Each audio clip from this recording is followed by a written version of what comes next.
அனைவருக்கும் வணக்கம். இந்த வீடியோவில் நம்ம என்ன பார்க்க போறோம்னு பார்த்தீங்கன்னா, கர்ப்ப காலத்தில் ஏற்படும் குடல் இறக்கங்கள், அதாவது ஹெர்னியா டியூரிங் ப்ரெக்னன்சி, இதுதான் பார்க்க போகிறோம்.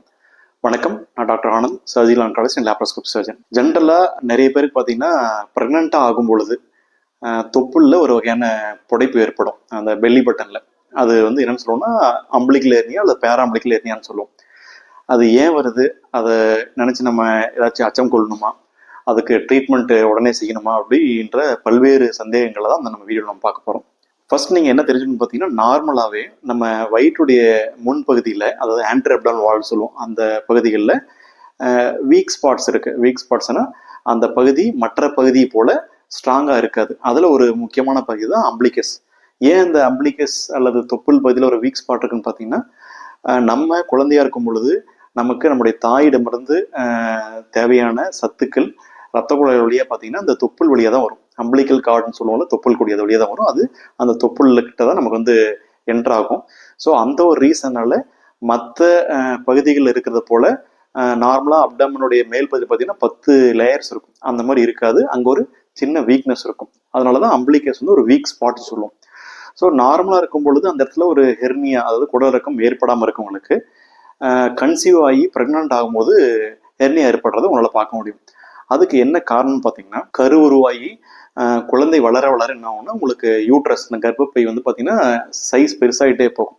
ஸோ அப்படி பெருசாகிட்டே போகும்போது என்ன ஆகும்னா, இந்த வயிற்றுடைய மேல் பகுதியில் இருக்கிற தசைகள் பார்த்தீங்கன்னா ஸ்ட்ரெச் ஆகணும். ஏன்னா ஸ்ட்ரெச் ஆனால் தான் உள்ள அந்த யூட்ரஸ் வளர்கிறதுக்கு அதனால வந்து ஸ்பேஸ் கொடுக்க முடியும்.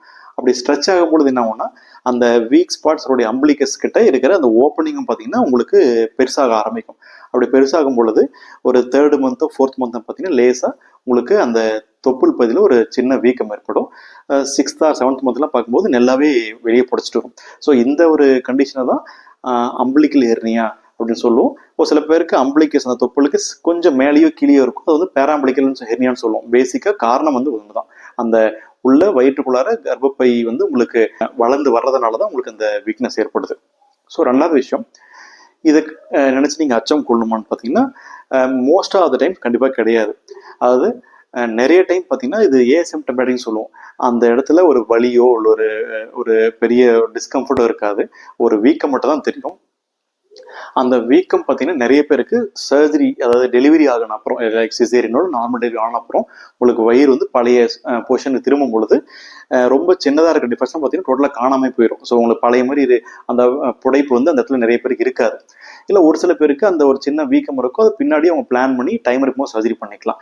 Most of times throughout the period of அந்த ப்ரெக்னன்சி பார்த்தீங்கன்னா எந்த ஒரு இஷ்யூஸும் இருக்காது. ரொம்ப ரேராக ஒரு சில பேருக்கு பார்த்தீங்கன்னா அந்த குடல் கொழுப்புன்னு சொல்லக்கூடிய ஒமன்டமோ இல்லை குடலோ வெளியே வந்தது உள்ளார போகாமல் அங்கேயே மாட்டிக்கும் பொழுது உங்களுக்கு வலி, ஒரு சில டைம் வாந்திலாம் ஏற்படும். அந்த மாதிரி கண்டிஷனில் நம்ம ட்ரீட்மெண்ட் கட்டாயம் செஞ்சுக்கணும். 3வது விஷயம், ஒருவேளை இப்படி இருக்குது, அதனால் கட்டாயம் அதுக்கு பின்னாடி நான் சர்ஜரி பண்ணிக்கணும்னா, முன்ன சொன்ன மாதிரி ரொம்ப சின்னதாக இருக்கும் பொழுது பார்த்தீங்கன்னா டெலிவரிக்கு அப்புறம் அதுவாக உங்களுக்கு வந்து காணாமல் போயிடும். உங்களுக்கு அந்த தசைகள் வந்து பழைய பொசிஷனுக்கு வரும் பொழுது உங்களுக்கு மறைஞ்சிரும். உங்களுக்கு அந்த மாதிரி ஒரு சிம்டம்ஸ் இருக்காது. ஒரு சில பேருக்கு அந்த வீக்கம் இருந்துகிட்டே இருக்கும். அப்படி இருக்கும் பொழுது டைம் இருக்கும்போது டிசைட் பண்ணி, எலக்டிவ்னு சொல்லுவோம், எமர்ஜென்சி கிடையாது, எலக்டிவாக ஒரு 6 months to 1 year டெலிவரி முடிச்சப்பறம் அது சர்ஜரி பண்ணிக்கிறது நல்லது.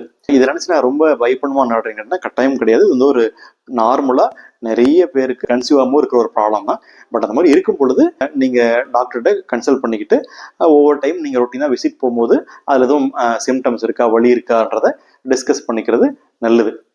இந்த கர்ப்ப காலத்தில் ஏற்படும் ஹெர்னியாவுடைய ட்ரீட்மெண்ட்டு, அதே போல் ஃபியூச்சரில் நான் கன்சீவ் ஆக போகிறேன், அந்த மாதிரி தொப்புள்ள ஹெர்னியா வராமல் இருக்கணும்னா ஏதாச்சும் செய்யணும் அப்படின்றத பற்றி அடுத்தடுத்த வீடியோவில் நம்ம டிஸ்கஸ் பண்ணுவோம். நன்றி, வணக்கம்.